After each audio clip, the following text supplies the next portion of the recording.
But we're going to move on to phase 2. So all of that was phase 1 because the convictions are so fundamental. Phase 2 looks shorter in terms of the notes, but is obviously just as important. Otherwise, we're hypocrites. If we're not teaching it and then living it and modelling it, the it there in that sentence of these convictions, being a church that grows transformative learners and learners become teachers, that kind of church, we as the elders and pastors, staff and non-staff, the women's leaders, need to teach it and live it and model it. And it's teaching and modelling a way of life. Your folk need to see you in your day-to-day life, in family life. I don't mean they'll always be in your family living room, but they need to know of your family life and the way you relate to your neighbours and the way you relate to your extended family and the way you relate to your community generally, through the sporting teams, through the connections with children, that your heartbeat is to make disciples. One of my friends I've been coaching says, if we're not bleeding disciple making, our people will never get it. So when they scratch you, what they get is disciple making. Not as a method, it can be a whole range of methods that we've talked about. But in terms of what you're on about as a pastor and Christian leader, it's the Great Commission. It's the cosmic Christ.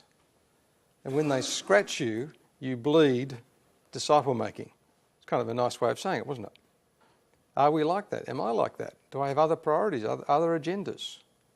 I don't mean we don't have fun. I'm going to the baseball to see the White Sox, I think, tomorrow night. Yes. Minnesota Twins. We're going to have fun. I probably won't try and evangelise the crowd. I'll just go and have fun. But I might find someone like Captain Kirk in the Apple store yesterday where we can talk about Christ and the cosmic Christ and what church he goes to and what he's going to do with his life. I'm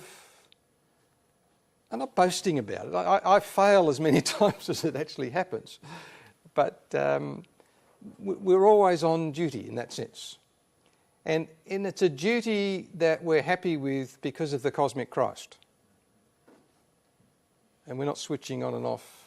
So our members pick that up. That's the way you live. It's a way of life. It's not cultural Christianity where we're on board on Sunday for an hour and a half or 2 hours and then somehow go back to something else. And they've got to see this way of life and see how truth is shaping our day-to-day life and therefore our family life and our relationships in family as the beginning point really, but then in our local community as well. And then we need to demonstrate what the new ministry culture looks like in church life. So now you need some short-term wins, which is a business term. You may hate it, but it sort of says it nicely. You're not going to persuade the whole church to come in this direction unless they can see the value. They see it biblically, that's the first thing. But they've got to actually see that there's some fruit. And you can't just manufacture fruit because it's spiritual fruit. But you can make some decisions to show that this new culture really is effective in getting the Word of God to people. So one of the ones I work on, two things I work on immediately when I'm training people or talking to a whole church, is how do you follow up new people that come? How do you follow up visitors? That says a lot about your church culture. It says a lot about what your heart is for people. If you have a consumer mindset, well, they visited our church and they'll visit another church, then they'll sort of make a choice. You haven't got it yet. A visitor, in our church that we worked in for 20 years with Philip Jensen, we said every newcomer, every visitor is gold. And they would fill out a card and tell us about them, and they'd only fill out a card if they wanted us to visit them. And we were not allowed over 20 years to throw out all those blue cards.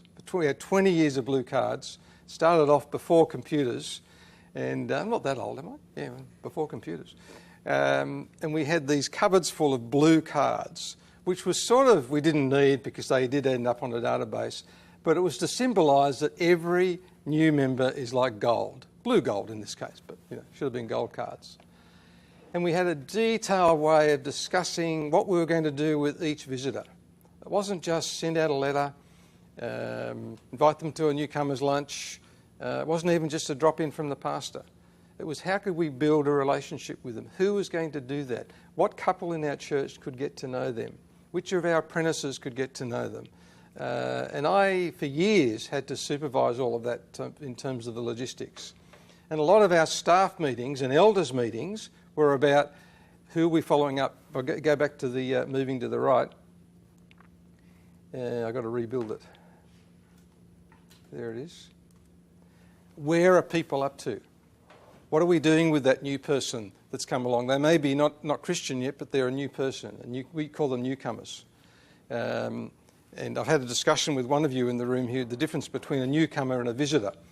A visitor in our mind was just someone coming through town. There's no way of them ever coming to our church. They're just visiting with their family or something like that.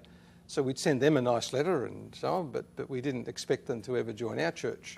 But everybody else who came in the door, certainly if they filled in one of our cards or made themselves known to us, we would chase them up. Often, of course, they'd say they didn't want any more chasing up and we would stop. We never harassed people. I'm sure we did sometimes, but we didn't mean to harass them. But we saw them as disciples to learn Christ, as people to learn Christ, as sheep who needed a shepherd. And some were going to church and some were not going to church and some were going to liberal churches, and we wanted them to get them into our church. So there's... And then in terms of this question I'm asking you now, we were demonstrating that this ministry culture was effective. Not that we saw, any revival break out of hundreds being converted at any one time or even tens converted at any one time. But the members of our church could see that people were being helped to grow and they were being helped to follow up, and that the average member of our church could be part of the follow-up team. And there's a steady stream of people staying in our church and learning Christ. And so the members get excited about that. Our church in that particular case, we could build the culture from the ground up because it was effectively a new church, so that's a bit easier. But the same principle when you're in an existing church, the members just see there's more people hanging around and they're getting more help and the newcomers are staying. And so they get excited about where we're going with the new culture. Does that make sense? So the other short-term win I was going to tell you was, Ministry of the Pew. That we train our members everywhere to come to church. And it's different. Your Sunday morning timetable, your framework here is different to Sydney because you have the adult Sunday school, which is a great venture. But they come to church looking to minister to each other. We call that the Ministry of the Pew. Coming to church to bring people to church to start with, coming to church to use those informal times, the half hour between the adult Sunday school and the worship service, using that time to pray with each other, minister to each other, to discuss the Sunday school lesson, to open the Word with each other, to get away from the consumer culture where I come and get my spiritual hit for the week. And that takes a lot of work to rejig the congregational thinking to come to church to minister to others. But we see it happening, and then people get excited about it. And I can see the men that I had up on that earlier photo. I can picture them now actively looking for other men on Sunday morning to talk to, men that they don't know, find out their testimony, meeting with men who are new on Sunday morning and just saying hello to them, sometimes following them up. So becoming part of that whole fellowship of the Word as ordinary men in the congregation. And that's an exciting short term when you can see the fruits of this disciples making disciples, learners helping learners. You can see some immediate fruit on what happens on Sunday morning. So there are a couple of examples of some short-term wins.